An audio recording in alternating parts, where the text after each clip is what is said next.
कल की वीडियो में आपको बताया था कि महविश ब्रैम्पटन से जिन्होंने मुझसे रब्ता कायम किया था और अपनी परेशानी मेरे साथ शेयर की थी कि कैसे उनके शौहर उनसे नालां हैं कि कनाडा आने के बावजूद उन्होंने कोई जॉब नहीं की, सारा फाइनेंशियल स्ट्रेस और बर्डन शौहर के ऊपर है, खाली वही जॉब कर रहा है जिसकी वजह से उनके लिए एक्सपेंसेस मैनेज करना मुश्किल होता है। तो फिर उनको बीवी के ऊपर फ्रस्ट्रेशन होती है जो घर में है, जो जॉब नहीं कर रही। तो उसके बारे में मेरे पास एक अपडेट है। महविश ने मुझे बताया है कि उसने फाइनली क्या सोचा है कि किस तरह से इस सिचुएशन को रिज़ॉल्व करेगी।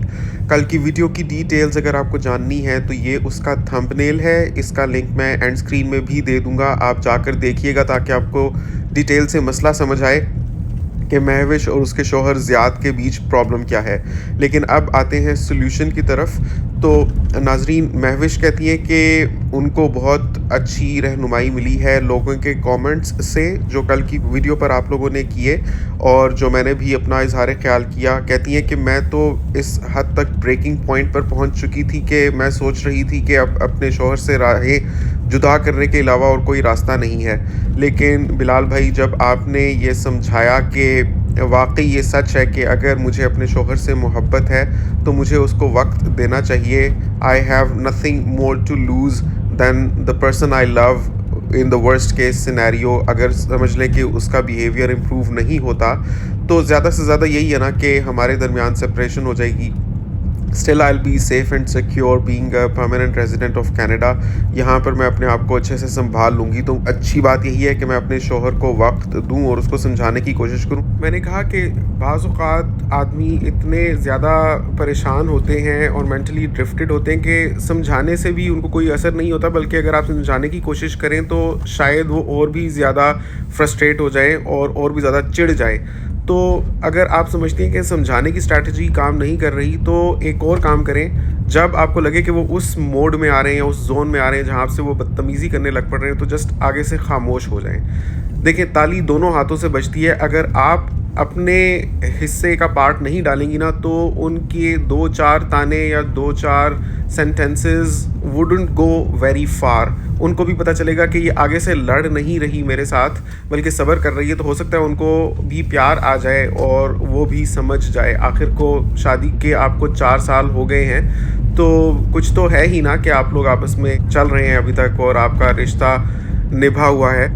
तो हो सकता है वो बंदा भी समझे अगर आप आगे से नहीं लड़ेंगी और अगर आप खामोश हो जाएंगी। तो अगर आपको समझ नहीं आ रहा कि उनको कैसे समझाएं, समझाने से बात बन नहीं रही, so just keep silent, especially in those moments of heated arguments. Stay quiet. आपको शायद अंदाज़ा ना हो कि साइलेंस में कितनी ज़्यादा पावर है। सो वहाँ पर आप बस खामोश हो जाया करें। और तो महविश कहती है बिल्कुल ठीक कह रहे हैं बिलाल भाई आप। और मैं ये कहना चाहूँगी कि उसके साथ साथ मैंने भी सोचा है कि किस तरह से मैं अपनी सिचुएशन को रिज़ॉल्व करूँगी। यानी जैसा कि आपसे कल की वीडियो में मैंने शेयर किया था कि जो मेन इशू था महविश का कनाडा में काम ना कर सकने की जो वजह थी वो ये थी कि उनसे अंग्रेज़ी नहीं बोली जाती। और इसमें कोई तमस्खुर की बात नहीं है, कोई मजाक उड़ाने की बात नहीं है। और अंग्रेज़ी नहीं आती, इंग्लिश भी नहीं आती, इतनी English, no, it's not like that. English हमारी मादरी ज़ुबान नहीं है।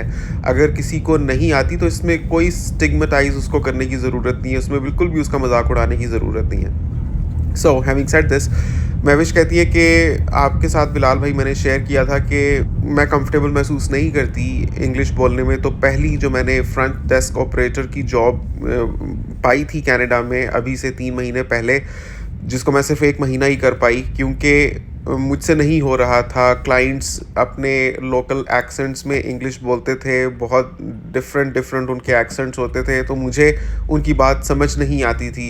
तो being the front desk operator, अगर मैं उनकी बात ठीक से समझ नहीं सकती थी, उनका डाटा ले नहीं सकती थी, तो मैनेजर को फ्रस्ट्रेशन होती थी। तो मैं ख़ुद भी कंफर्टेबल महसूस नहीं कर रही थी, मैनेजर भी मुझसे खुश नहीं था। मैंने 1 महीने में ही रिज़ाइन कर दिया वहाँ से। लेकिन मैंने कहा कि आपने रिज़ाइन करके बहुत ही बड़ी गलती की। कनाडा में जॉब पर कभी भी आपको कोई भी दुश्वारी आती है, कोई भी मुश्किल होती है, इसका ये मतलब नहीं है कि आप रिज़ाइन कर दें। अगर अगलों को इतनी ही प्रॉब्लम होगी उस कंपनी को जिसने आपको हायर किया हुआ है, उसको लगता है कि you are totally non productive person और आपको रखने से कोई फ़ायदा नहीं हो रहा, तो वो खुद आपको निकाल देंगे। सो वेट टिल दैट मोमेंट, क्योंकि अगर आप खुद रिज़ाइन करते हैं तो फिर आप अनएम्प्लॉयमेंट इंश्योरेंस भी क्लेम नहीं कर सकते, बिकॉज आप तो अपनी मर्ज़ी से रिज़ाइन किए। ऐसे केसेस में आपके पास एक जस्ट कोज होनी चाहिए, एक सॉलिड रीज़न होना चाहिए। सो वो नहीं है, अगर आपके पास खुद से आप क्विट करते हैं तो फिर आपको अनएम्प्लॉयमेंट इंश्योरेंस मिलना बहुत मुश्किल होता है। तो एक तो नाजरीन, इस स्टोरी से हम लोग ये भी अखज़ करते हैं कि वो लोग जो कनाडा में आकर काम करते हैं, कोई जॉब उनको मिलती है और अगर उनको लगता है कि वो जॉब में कदम नहीं जमा पा रहे, तो उनके लिए ये मैसेज है कि लगे रहें, कभी भी खुद से रिज़ाइन मत करें। सो हैविंग सेड दिस, कहती हैं कि बहरहाल बिलाल भाई, वो तो जो हुआ सो हुआ, there is no turning back, वो तो हो गई ना बात।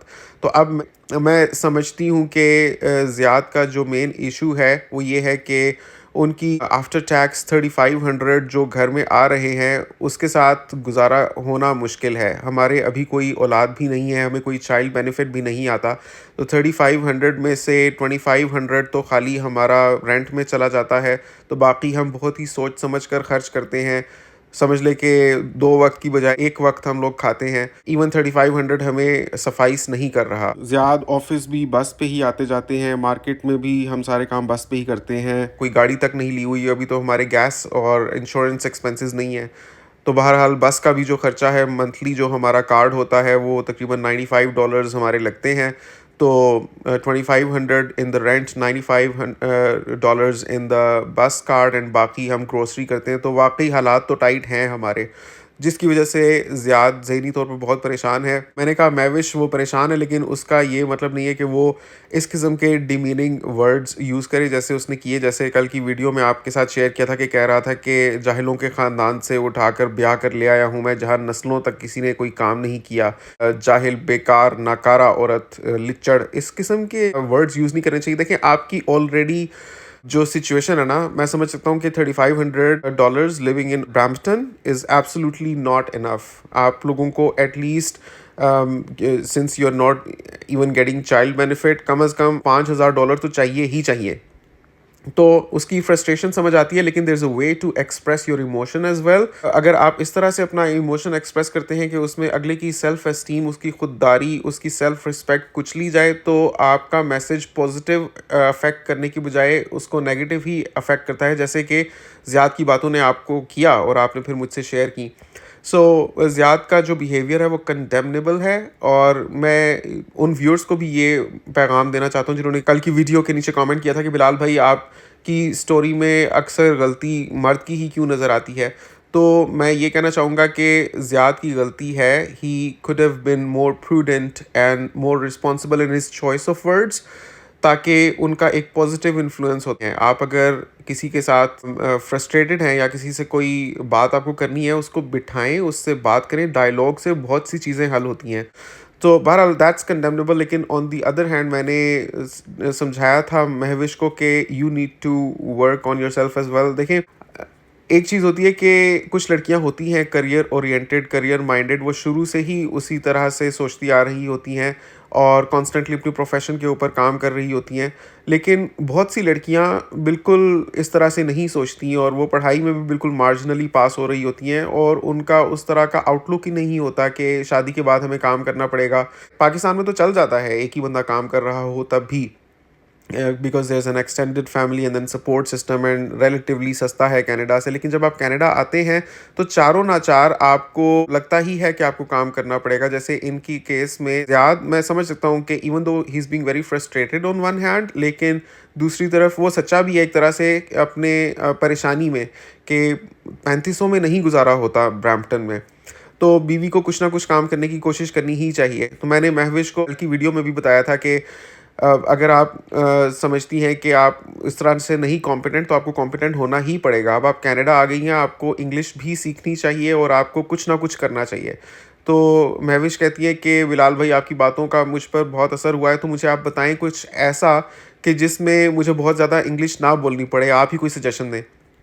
तो मैंने ये एडवाइस किया महविश को कि अगर आपको कुछ समझ नहीं आ रही ना, تو آپ ایسا کریں کہ سب سے پہلے تو اپنا جی لائسنس لیں، اس کے بعد اپنا AZ DZ لائسنس لیں، آپ کم از کم بس چلانے کا لائسنس لے لیں۔ AZ DZ اگر آپ لیں گے آپ تو اس کے بعد تو آپ ٹرک کا لائسنس لے لیں گے۔ آپ زیادہ فار نہ جائیں اگر آپ کو ٹرک نہیں چلانا، because trucking is a kind of profession جس میں آپ کو ایک ایک دن یا ایک دن سے اوپر بھی سم ٹائمز گھر سے باہر ہی رہنا پڑتا ہے، بیکاز US سے کینیڈا ٹرک آتے ہیں، کینیڈا سے US ٹرک جاتے ہیں، کینیڈا سے all over the Canada trucks جاتے ہیں، تو وہ بہت ہی لمبی مسافت ہو جاتی ہے، لڑکیوں کے لیے کرنا مشکل ہوتا ہے، اسپیشلی ان لڑکیوں کے لیے جن کے اوپر رسپانسبلٹی بھی ہو۔ ابھی تو خیر آپ کے بچے نہیں ہیں، لیکن انشاءاللہ کل کو اگر ہوں گے تو پھر آپ کے لیے مینیج کرنا مشکل ہوگا۔ سو بیٹر اٹ از کہ آپ ایٹ لیسٹ بس کا لائسنس لے لیں، بیکاز بس یہاں پر عام طور پر خواتین چلاتی ہیں، پبلک بسز ہوتی ہیں، اور اس کے علاوہ ایون جو اسکول بسز ہوتی ہیں تو اس میں عام طور پر خواتین نظر آتی ہیں، اور بالکل کسی قسم کا اس میں تعصب نہیں، ایسا نہیں ہے کہ صرف ایک سرٹن نیشنلٹی یا ریس کی خواتین اس میں نظر آئیں گی۔ اس میں ہم دیکھتے ہیں ایون مسلمان خواتین کو بھی، اس میں ڈارک اسکنڈ ویمن بھی ہوتی ہیں، اس میں لائٹ اسکنڈ ویمن بھی ہوتی ہیں، everybody gets an equal and fair chance یہاں پر کینیڈا میں ماشاءاللہ۔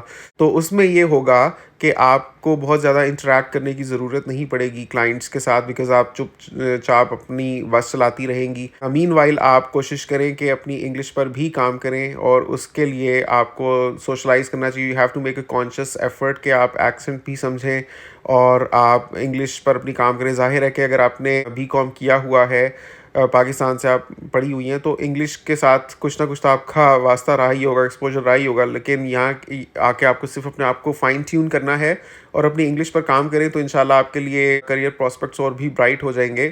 آپ کو بالکل پریشان ہونے کی ضرورت نہیں ہے، پیوستہ رہیں شجر سے اور امیدیں بہار رکھیں، because you never know what future might be holding for you. as long as زیاد ایٹ ہارٹ ایک برا آدمی نہیں ہے اور جسٹ اوکیجنلی کیریڈ اوے ہو جاتا ہے in the heat of the moment اور اپنے ایموشنس کو کنٹرول نہیں کر پاتا اور بدتمیزی کر لیتا ہے، آپ کاؤنسلنگ بھی لے سکتے ہیں اور ہیلپ لے سکتے ہیں۔ آپ اگر چیک کریں تو زیاد کو اپنے کام کی طرف سے جو بینیفٹس ملے ہوں گے اس میں سم ٹائم میرج کاؤنسلنگ بھی انوالوڈ ہوتی ہے۔ ایون مجھے جو اپنے کام کی طرف سے بینیفٹس ملے ہوئے ہیں اس میں اگر ہم چاہیں تو ہم میرج کاؤنسلر کو بھی جا کر کنسلٹ کر سکتے ہیں، that would be 90% covered by the insurance.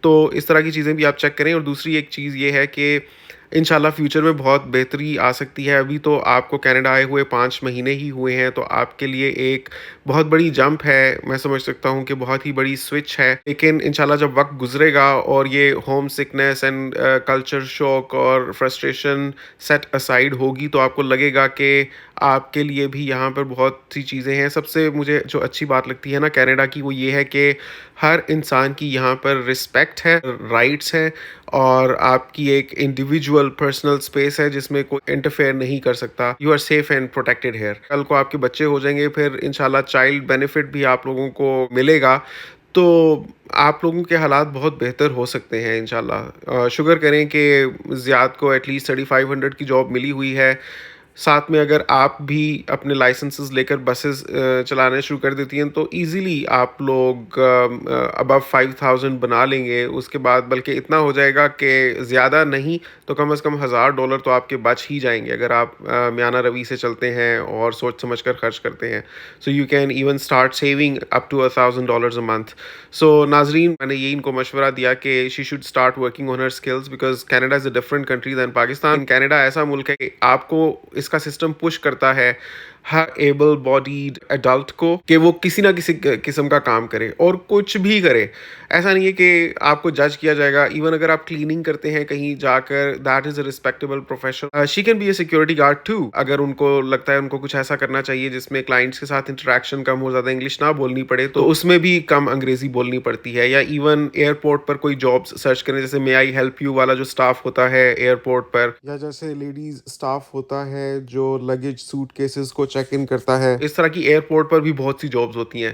So sky is the limit. مجھے لگتا ہے کہ all she needs to do is اپنے مائنڈ کی اورینٹیشن اس طرح کی کریں کہ ایکسیپٹ کریں کہ اب ان کو کام کرنا پڑے گا، تو پھر انشاءاللہ راہیں کھلیں گی، اللہ تعالیٰ راستے دکھائیں گے۔ اللہ ان کو سلوک اتفاق سے آپس میں رہنے کی توفیق عطا فرمائے، اور اس طرح کے جتنے بھی لوگ ہیں جو کینیڈا میں آ کر فرسٹریٹڈ ہیں یا پریشان ہیں، کا میسج رہے گا کہ they should hold on tight to the rope of hope. انشاءاللہ چیزیں بہتر ہو جائیں جائیں گی. ایز لانگ ایز آپ میں کام کرنے کا جذبہ ہے تو اس ملک میں بہت پوٹینشیل ہے اور آپ کو انشاءاللہ کہیں نہ کہیں سیٹ ہو جانے کا موقع مل ہی جائے گا. ناظرین آپ بتائیے گا میرا مشورہ مہوش کے لیے ٹھیک ہے یا نہیں؟ نیچے کامنٹس میں اپنی رائے کا اظہار ضرور کیجیے گا. اور اگر آپ سمجھتے ہیں کہ آپ کو کچھ پتہ ہے کچھ ایسا کام جس میں کلائنٹس کے ساتھ انٹریکشن کم کرنی پڑتی ہو یا انگلش زیادہ بولے بغیر بھی کام چل جاتا ہے، وہ بھی نیچے ضرور ایڈوائز کیجیے گا. اور اگر آپ کمپلیٹ ان کا مسئلہ سمجھنا چاہتے ہیں تو یہ ویڈیو دیکھ لیجئے، لنک میں آپ کو اینڈ اسکرین میں بھی دے دوں گا. آپ سے ملاقات ہوگی انشاءاللہ اگلی ویڈیو میں پھر کسی نئے اپڈیٹ یا مسئلے کے ساتھ اور اس کے سلوشن کے ساتھ. تب تک کے لیے اللہ حافظ.